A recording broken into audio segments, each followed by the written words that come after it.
Hey everybody, it's Jason Cornell with EMC. It is Memorial Weekend 2015. Hope everybody has a great weekend. Be safe out there.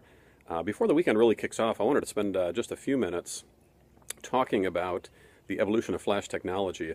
There was an interesting article that Wikibon published in 2014.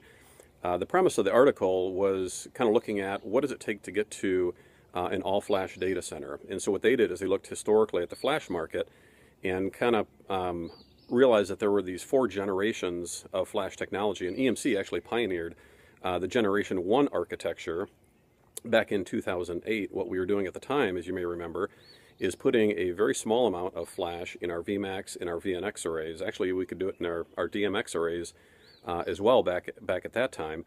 The problem was, in 2008, flash was very, very expensive, so we used it very sparingly, and we didn't have some of the automation around that technology like we do today. So that was kind of the Gen 1 architecture.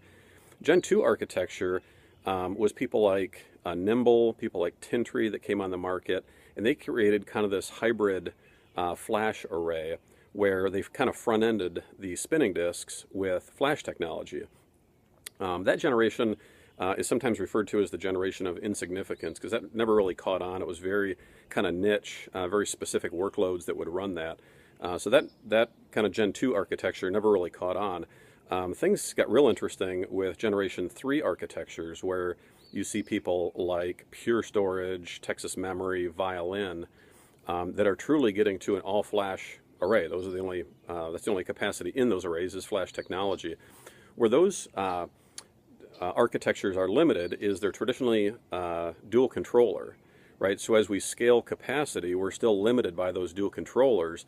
So this generation is sometimes referred to as the generation of compromise because as you scale those kinds of architectures, what happens is you sometimes have to compromise data services. As things get real busy in the array, they have to sort of quit doing some of the deduplication and compression and things like that and kind of catch up with those things later. And what happens is, of course, you take a performance hit if you don't do that. Generation 4 architecture, which is where EMC's XtremIO fits in, is really the only Generation 4 architecture on the market. And what it's characterized by is a scale-out architecture. So as we add capacity, we also add controllers or processing power so that we can reach data center scale. When we do that, as we scale the Extreme architecture, we also maintain data services. Not only do we not turn those things off, you actually can't turn those things off, like dedupe and compression. So as we scale, we're not compromising performance or data services. We maintain both all of the time. So hope that helps a little bit. Again, have a great weekend, and thanks for listening.